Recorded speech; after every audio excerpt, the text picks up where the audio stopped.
The US, UK and Turkey have condemned a decision by Greek authorities to grant 48 hours of freedom to the leader of the notorious November 17 terror group, currently serving 11 life sentences for multiple murders.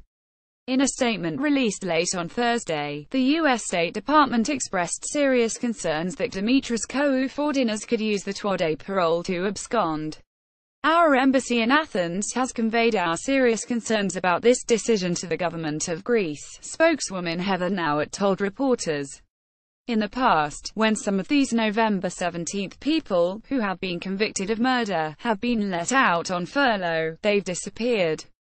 Authorities said the temporary release was in compliance with regulations applying to all inmates. But it comes at a sensitive time for the government, which is frequently accused by opposition parties of being soft on anti-establishment groups with roots in leftist radicalism and anarchy. Among the 23 politicians, businessmen, industrialists, publishers, SOLRS and foreign officials killed by the far-left organization in 27 years of operation, several were American, Turkish and British diplomats shot dead by Koufourdinas. Turkey's Ministry of Foreign Affairs also voiced disapproval and dismay, listing the diplomats executed by Koufourdinas in a statement. It is not possible to understand how a terrorist who has repeatedly claimed the lives of our diplomats is given the opportunity to enjoy such an arrangement. Displaying tolerance to a bloodthirsty terrorist in this manner is a sheer disrespect to the memory of our martyred diplomats. The British ambassador to Athens, Kate Smith, said she was deeply disappointed by the decision. We respect the decision of Greek justice, but we are deeply disappointed by the decision to grant a furlough from prison to a terrorist murderer, she tweeted in Greek. And we share the pain caused by this decision to the families of the victims. The Marxist-Leninist revolutionary's first victim was Richard Welch, Athens CIA station chief. In 1975 its last was the British Embassy's defence attaché Briggs Stephen Saunders in June 2000.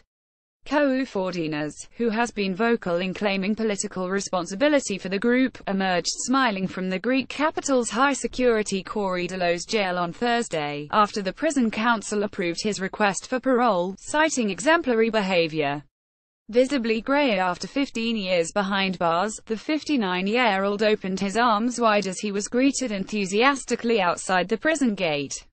Among those welcoming him was the radical leftist son of Nikos Voutsis, a leading member of the ruling Syriza party and President of Parliament. Applications for parole lodged by Koufourdinas before the leftist government assumed power had been repeatedly rejected.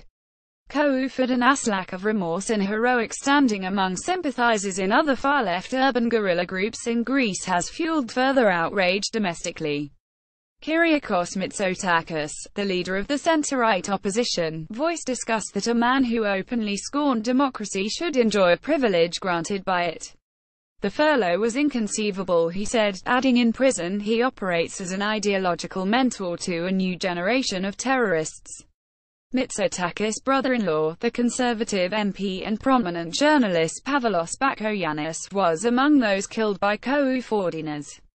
In an emotional exchange in Parliament, Dora Bakoyannis, his widow and a former foreign minister, said it was outrageous that the terrorist, who had openly bragged in his political autobiography about going to a taverna to celebrate my husband's death when my children were crying, could be freed.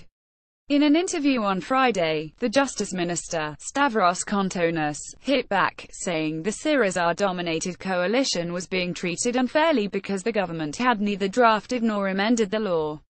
The parole bore no reflection on society's abhorrence of Koufourdinas' actions, he said. The government is being attacked for a decision that is not political, he told Ant1 TV. The provision of parole permits for prisoners has been part of an institutionalized process for years and is not a government act.